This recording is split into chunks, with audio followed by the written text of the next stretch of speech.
নমস্কার বন্ধুরা, ভিলেজ কিচেনে নতুন একটা রেসিপির সঙ্গে সকলকে ওয়েলকাম। আজকে রেখেছি আলু পটল দিয়ে মাছের পাতলা ঝোল। এই আলু পটল দিয়ে মাছের পাতলা ঝোল খেতে কিন্তু দারুণ সুস্বাদু হয়েছে। এবং এই আলু পটল দিয়ে পাতলা ঝোলটা কিভাবে রান্না করছি চলো দেখে নেওয়া যাক। প্রথমে যা যা উপকরণ লাগছে, এখানে লাগছে পটলগুলোকে 4টে টুকরো করে নিয়েছি। যে পটলগুলোর বীজগুলো হলুদ হয়ে গেছে ওগুলোকে ফেলে দিয়েছি এবং কচি আছে যে বীজগুলো ওগুলোকে রেখে দিয়েছি। এর পাশাপাশি নিয়েছি সেম আলু কেটে ওই লম্বা লম্বা করে। এর পাশাপাশি নিয়েছি এখানে একটু আদা বাটা, কয়েকটা রসুন থেতো করে, টমেটো এবং কাঁচা লঙ্কা। সঙ্গে নিয়েছি এই যে মাছগুলোর নাম আমি জানি না, তার জন্য বলতে পারলাম না। মাছগুলোকে ভালো করে ধুয়ে পরিষ্কার করে নিয়েছি। এবার এর গায়ে লবণ হলুদ মাখিয়ে নেব। এর পাশাপাশি কড়াইতে একটা শুকনো মশলা তৈরি করে নেব। তার জন্য নিলাম এখানে কয়েকটা শুকনো লঙ্কা, 2টো তেজপাতা। শুকনো লঙ্কা তেজপাতাটাকে একটুখানি আমি আগে থেকেই শুকনো খোলায় ভালোভাবে ভেজে নিই। এরপরে কিন্তু এই শুকনো লঙ্কাটা একটু পুড়ে এলে এর মধ্যে আমি দিয়ে দেব গোটা জিরে। যে পরিমাণ এখানে আমি গোটা জিরে ব্যবহার করছি ঠিক সেই পরিমাণ কিন্তু এখানে গোটা ধনে ব্যবহার করব। এইটা দিয়ে কিন্তু আজকের ভাজা মশলাটা তৈরি করব। আর এই ভাজা মশলাটা কিন্তু যে কোনো মাছের ঝোল বা নিরামিষে কিন্তু খুব ভালো লাগে খেতে।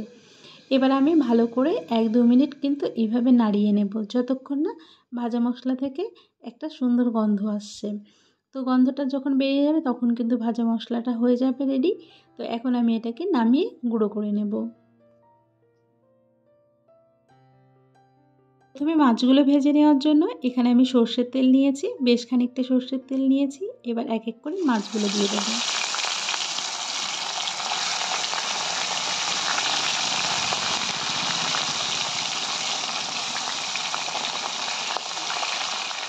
একদম গরম গরম ছাঁকা তেলে কিন্তু মাছগুলোকে এখন সুন্দর করে ভেজে নেব।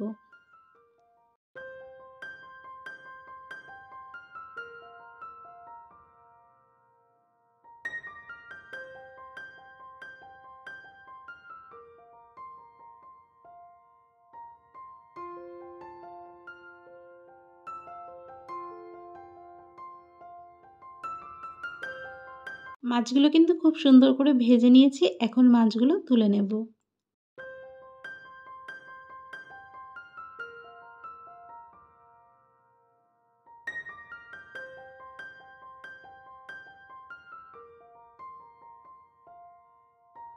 এরপরে এখানে মাছের ঝোলের জন্য ফোড়ন দিয়ে দেব।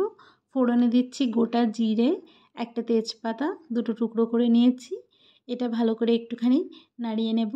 তেজপাতা আর জিরেটা একটু ভাজা হয়ে গেলে এর মধ্যে এখন অ্যাড করে দেব সেই থেতো করে রাখা রসুন আর আদাটা। আদা রসুন একটুখানি আবারও ভেজে নেব। আদা রসুনটা একটুখানি ভাজা হয়ে গেলে, ভাজা গন্ধ বেরোলে তখন এর মধ্যে দিয়ে দেবো কেটে রাখা টমেটোগুলো এবং কাঁচা লঙ্কা টমেটো দিয়ে আরেকটু ভেজে নেব।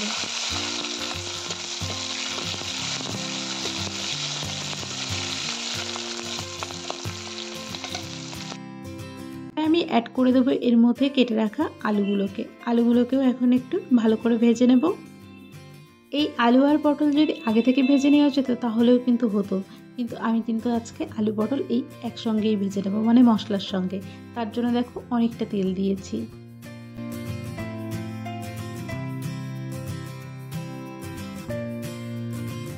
আলুটাকে কিছুক্ষণের জন্য ভেজে নিয়ে এখন আমি এর মধ্যে কেটে রাখা পটলগুলোও দিয়ে দেবো। এবার কিন্তু পটল আলু দুটো একসঙ্গে সুন্দর করে ভেজে নেব। যতক্ষণ পারবে ততক্ষণ কিন্তু ভেজে নেবে। ভেজে নিলে কিন্তু খেতে অনেক ভালো লাগবে। আর যে কোনো সবজি কিন্তু ভেজে নিলে খেতে অনেক সুস্বাদু হয়। তো এখন আমি ভালো করে আলু পটলটাকে সব কিছুর সঙ্গে মিশিয়ে নেব। এবার আমি এর মধ্যে অ্যাড করছি হলুদ গুঁড়ো আর পরিমাণ মতো লবণ। দুটো অ্যাড করে কিন্তু আবারও সমস্ত মশলা কষিয়ে নেব এবং ভেজে নেব।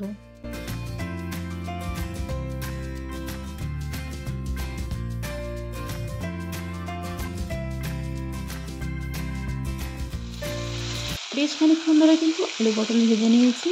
এবার কিন্তু আলু পটল আর ভাজার প্রয়োজন নেই। এবার আমি এর মধ্যে মাছের ঝোলের জন্য জল ব্যবহার করে দেব। এখানে কিন্তু আমি যেহেতু মাছের ঝোল তৈরি করব তার জন্য একটু বেশি পরিমাণে জল অ্যাড করব।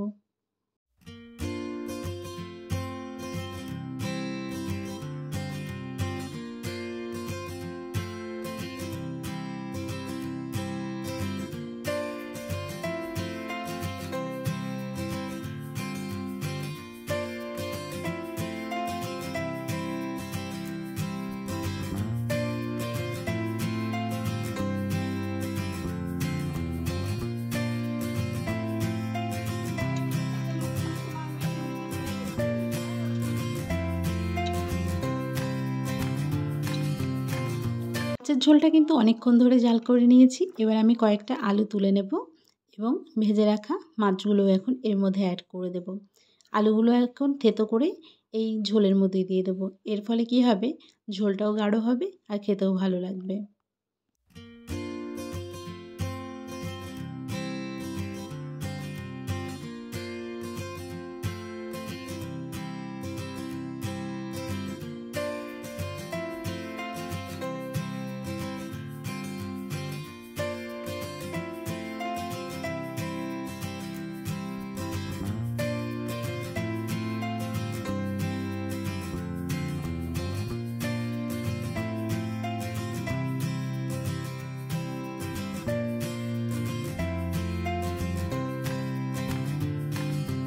এবারে এই পর্যায়ে এসে আমি ভাজা মশলাটা করেছিলাম, যেই মশলাটা, সেই মশলাটা কিন্তু 1 চামচ মতো এখানে দিয়ে দেব। এই ভাজা মশলাটাই কিন্তু পুরো তরকারিটার একটা সুন্দর টেস্ট নিয়ে আসবে। তো আজকের মাছের ঝোল কিন্তু প্রায় রেডি হয়ে গেছে। এই ভাজা মশলাটা দেওয়ার পরে কিন্তু বেশি জাল করার প্রয়োজন নেই। 1-2 মিনিট রান্না করে নিলেই আমাদের আজকে পাতলা মাছের ঝোল কিন্তু একদম রেডি হয়ে যাবে।